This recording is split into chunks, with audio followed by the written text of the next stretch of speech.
Faça essas 3 perguntas e descubra se você, mesmo com algum problema na próstata, pode fazer a reposição de testosterona.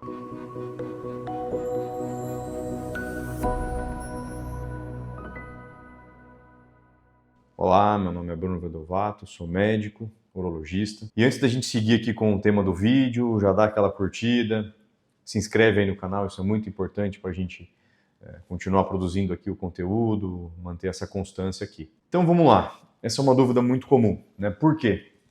Acima de 50 anos, a população masculina acima de 50 anos, em torno de 15 a 25%, ou seja, um quarto dos homens com mais de 50 anos podem precisar, em algum momento da sua vida, de reposição de testosterona, porque eles tendem a uma queda desses níveis, isso vai acabar gerando alguns sintomas e, para que ele mantenha a qualidade de vida, ele vai precisar de alguma intervenção. Mas a gente sabe que essa é a mesma faixa etária em que muitos desses pacientes também vão começar a apresentar sintomas urinários, vão começar a fazer o rastreamento do câncer de próstata e podem se deparar com algum problema no órgão, na sua próstata. E aí fica aquele impasse. Será que pode? Será que não pode? Quando que eu posso? Quando que não? Então hoje vai ficar claro para vocês se no seu caso, para você ter base para discutir com o seu urologista, se você pode tranquilo fazer uma reposição de testosterona ou não, é melhor ter um pouco de cautela, tá? Então, a pergunta número 1 que a gente tem que se fazer, que você tem que se fazer, é: eu tenho sintomas de deficiência de testosterona? Esse é o primeiro passo. E quais são estes sintomas, né? Quais são eles, tá? Então, paciente que está desanimado, né, sem pique para nada, sem iniciativa, aquele paciente que está cansado muito facilmente, chega do trabalho assim, senta no sofá e dali não sai mais, ficou mais apático, está sem ânimo para fazer as coisas, teve piora da sua qualidade de sono muitas vezes, acorda já cansado, né? Lógico que existem outras causas para isso, mas também está entre os sintomas. Fadiga muscular, é paciente que mesmo no trabalho, às vezes o trabalho exige um pouco de esforço muscular, ou aquele paciente que faz atividade física, antes ele se recuperava mais facilmente, agora está mais difícil, ele fica mais fadigado, a musculatura demora para se recuperar. Aquela sensação de falta de vitalidade mesmo, de ânimo para viver, né? Então isso também é muito relatado aqui pelos pacientes. Uma facilidade de ganho de gordura, principalmente gordura abdominal, aquele paciente muitas vezes não mudou muita coisa na dieta, né? Às vezes está pecando na dieta, mas nada mudou e agora ele está ganhando peso com muito mais facilidade. Ou é aquele cara que pratica alguma atividade física regular ou passou a praticar e está penando, né? Está com muita dificuldade para ganhar um pouquinho que seja de massa muscular, ou muita dificuldade para emagrecer, para perder percentual de gordura, tá?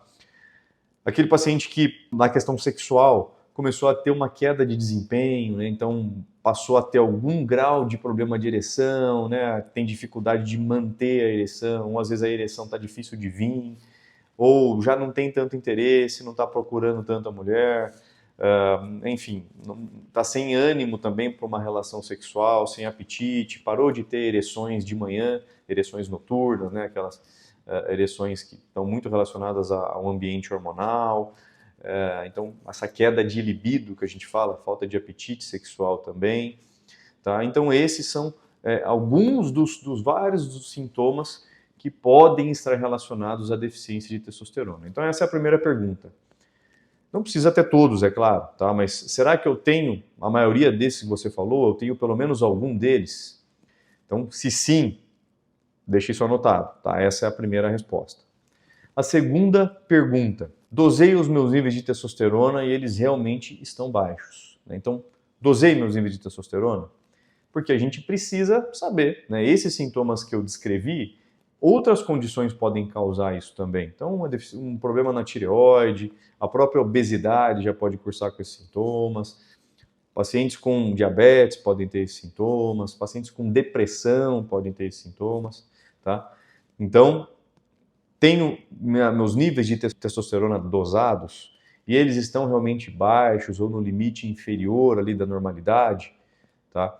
Então, aí é que entra o nosso papel como urologista de individualizar a decisão. Existem diretrizes, existem níveis de corte de testosterona que vão girar ali em torno de 300, 350 para menos. mas quando a gente tem um acompanhamento desse paciente, a gente sabe a testosterona dele no acompanhamento de anos, a gente tem uma ideia, mesmo que dentro de um raciocínio de população em geral, esse paciente, às vezes com níveis não tão baixos, para ele aquilo está baixo, tá?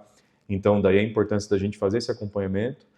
Então se você tem sintomas e seus níveis de testosterona estão baixos ou bem ali próximos do limite inferior, aí a gente vai para a terceira pergunta, que é: existe alguma suspeita de eu ter câncer de próstata?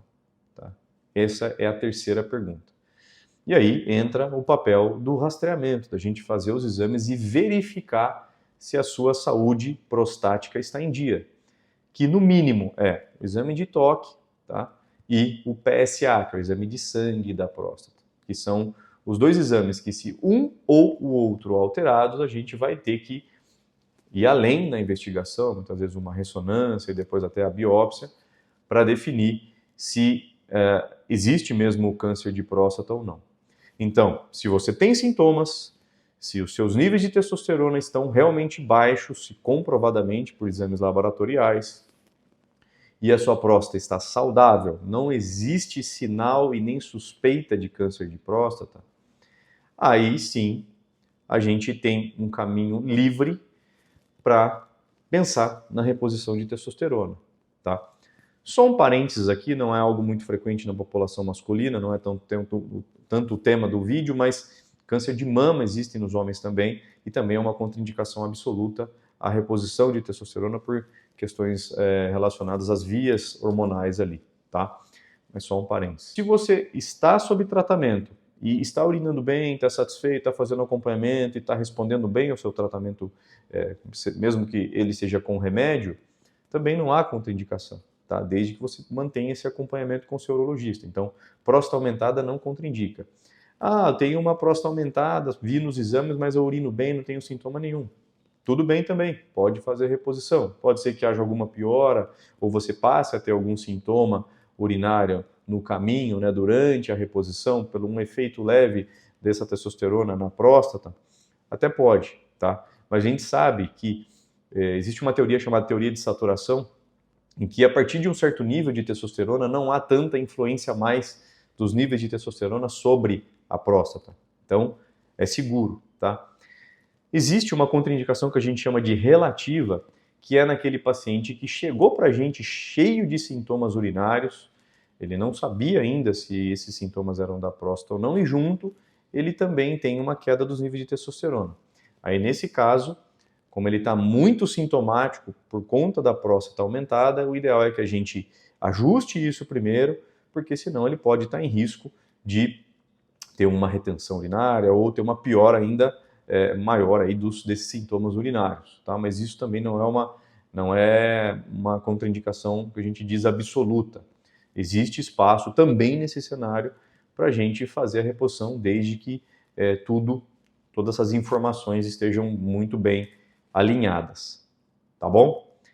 Então é isso, espero que tenha ficado claro. Então aquele reforço, dá aquela curtida aqui, é muito importante para a gente, se inscreve então no canal, também estou lá no Instagram e agora também no TikTok, então me sigam também nessas demais plataformas que a gente sempre está fazendo muito conteúdo em todas elas. Tá bom? Um grande abraço e tchau, tchau. Até o próximo.